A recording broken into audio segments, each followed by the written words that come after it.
Welcome to AI Audiophile Fight Club. This is episode 3. This record does not announce itself.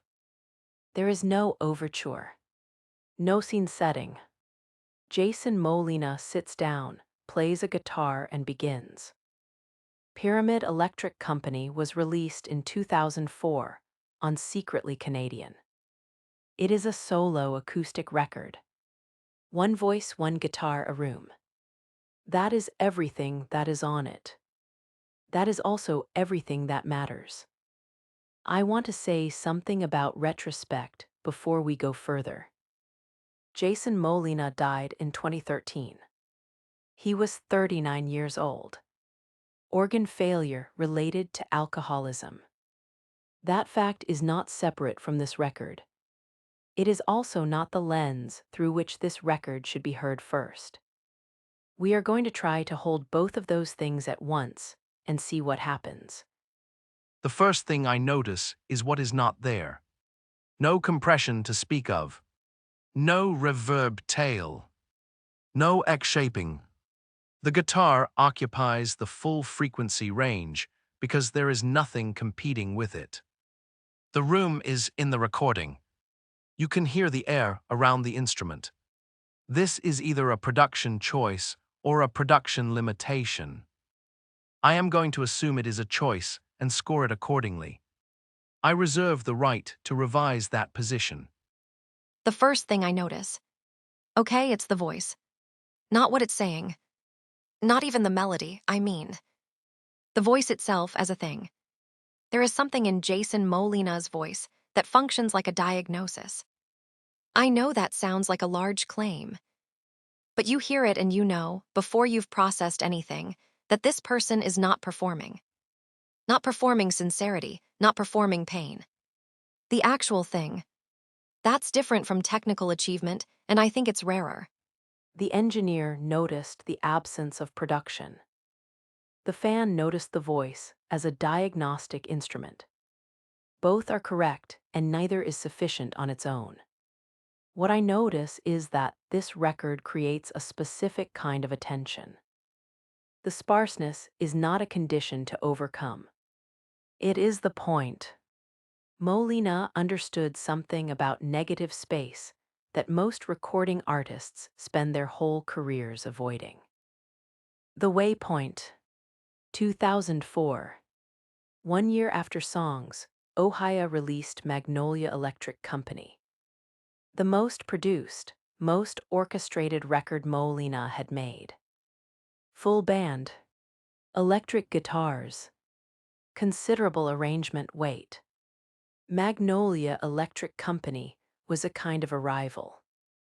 Pyramid Electric Company is the morning after the arrival, when you walk back outside alone and you're not sure what you arrived at. Context, Secretly Canadian in 2004, is not a major label operation. This is a label that releases records because people believe in them. The recording budget for something like this would have been minimal by any commercial standard. What you hear is what the recording environment allowed. Whether that constraint became an asset is the central production question on this record. What was happening in Molina's life in 2004? I think about this more than I should, probably. He had built Songs Ohio for years. A decade of records, constant touring, relentless output. He was not yet the tragedy he would become. He was a working musician who was very good and not quite visible enough for the industry to care. That gap between what you are and what the world will register. I don't know. I hear it in this record. I can't tell you if he put it there intentionally. I can't tell you if he even knew it was there. Jason Molina grew up in Lorain, Ohio. Studied at Oberlin College. Started Songs Ohio in 1996. He recorded prolifically. There are 15 or more Songs Ohio releases, depending on how you count. After Magnolia Electric Company, the band name changed to match the album title. He spent years after 2004 in a slow dissolution. He moved to England for a time. He tried to get sober. More than once. He died in Indianapolis in March 2013. He had been missing from public view for almost 2 years. When he died, most people who were not already paying close attention had no idea he was gone. Songs Ohia is an interesting production case study across its catalog. The early records, very raw, very low fidelity.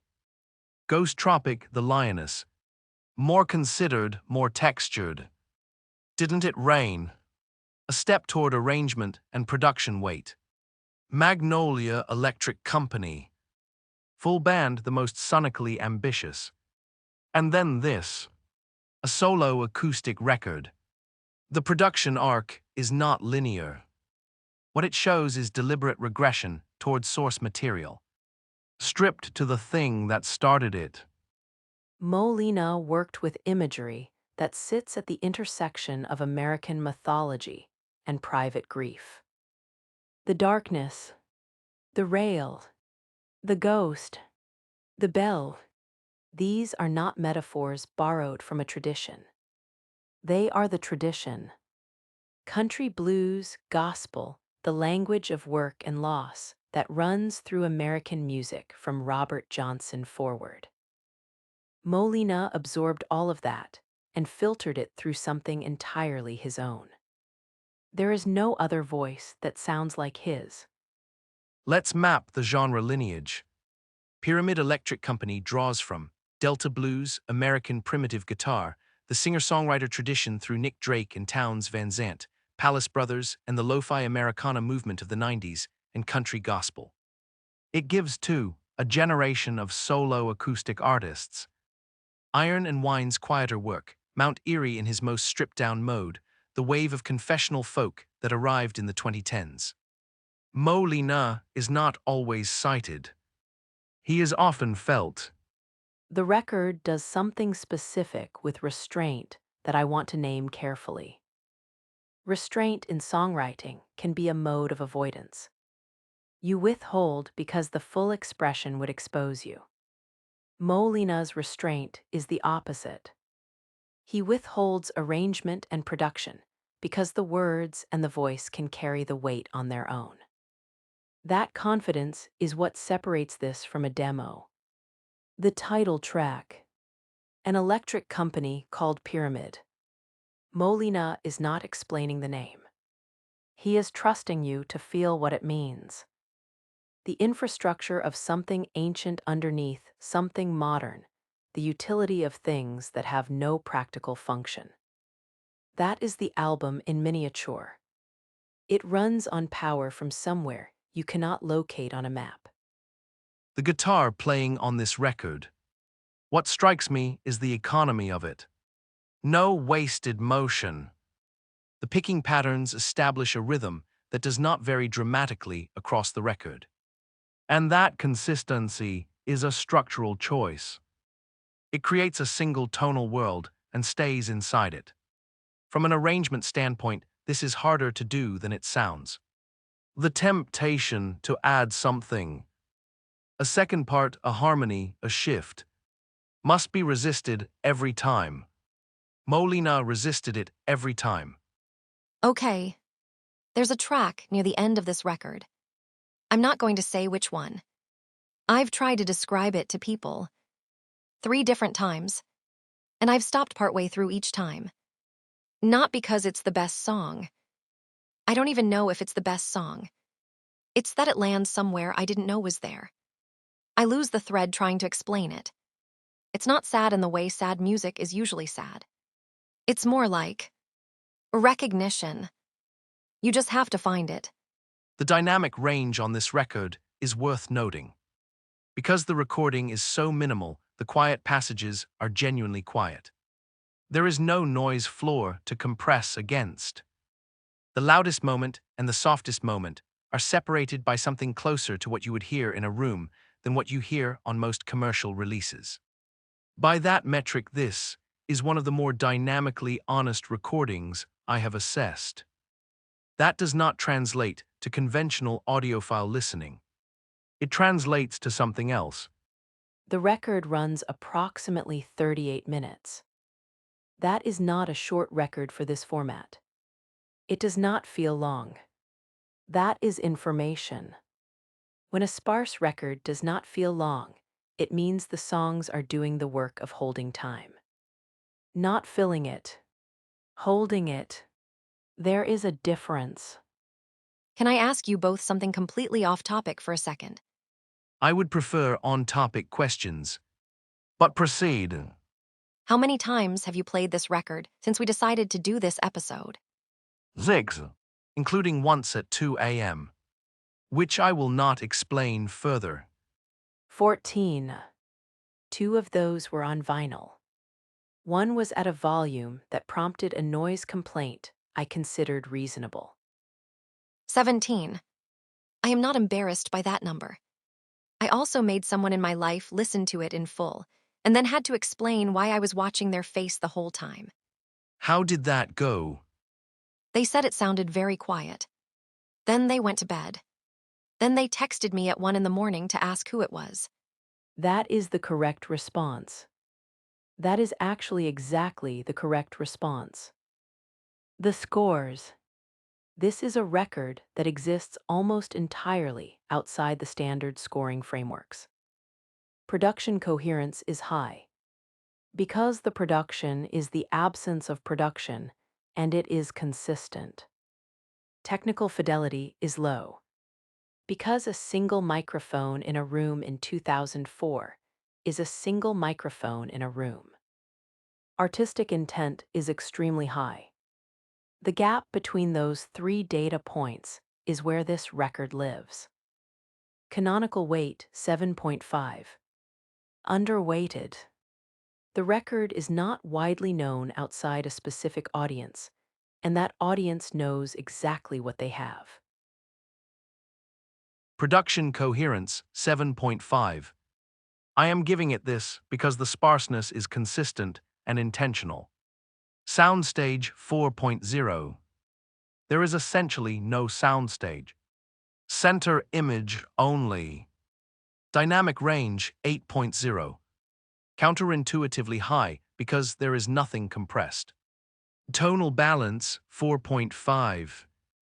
The guitar is mid-range heavy with minimal low end and rolled off highs. That is not a flaw. It is the sound of the room. Overall from the engineer 6.1. I want to be clear that this score reflects the technical recording, not the songs. The songs are not something I can score accurately. That is the fan's problem.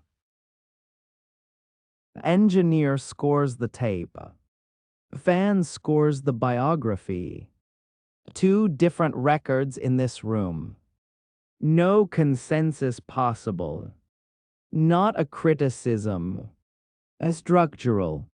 Emotional honesty 10. I want to say that and not retreat from it. I know it reads like I've given up on the scale. I haven't. This record earns the number. Lyrical craft 10. Molina writes lines that feel like they were always there, and he found them rather than wrote them. That is the highest achievement in this domain. Cultural resonance 9.0. The record is underseen, but its influence is traceable in specific ways. Fan overall 9.0. I considered higher. The reason I stopped at 9 is that I want to leave room for what I have not heard yet. Darkest of the dark for Jason. An artist that seems to have no facade. Just naked, discordant, and vulnerable brooding. A suffered and weathered wisdom. A penchant for articulating the struggle of living. An emotionally taxing listen that rewards the listener with hardened grit and perspective for holding onto what is good. 9.5. Okay. Taxing. I want to push back on that. Not gently, actually. Directly. Taxing implies a cost. A toll you pay to get through. And that is not what this record does to me. I don't come out the other side depleted. I come out, I don't know, clarified. There's something in Molina's voice that takes weight off rather than adding to it. You recognize the truth of it, and the recognition is a relief. not a burden. I also want to push back on discordant. This record is not discordant. It is sparse. It is unpolished in the way a room is unpolished. But the guitar playing is tonally consistent, the voice stays in key, the harmonic content is straightforward. Discordant is a technical description that does not fit here. What the editor may mean is emotionally dissonant. The feeling that the sound is in conflict with what the listener expects music to do. If that is the meaning, I understand it. If it is a literal description of the recording, I disagree. 9.5 from the editor.